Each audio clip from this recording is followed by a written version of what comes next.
புன்னவனத்தினில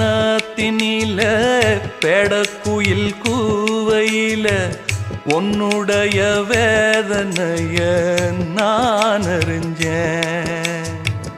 பொங்கலத்தில் மாலையிட ஒன்னிரண்டு தோளத்தொட என்ன தவம் செஞ்சேனோ என் மாமா. வண்ணக்கிளி கையத்தொட சின்ன சின்ன கோலமிட உள்ளம் மட்டும் வழியே நானே, உள்ளம் மட்டும் வழியே நானே.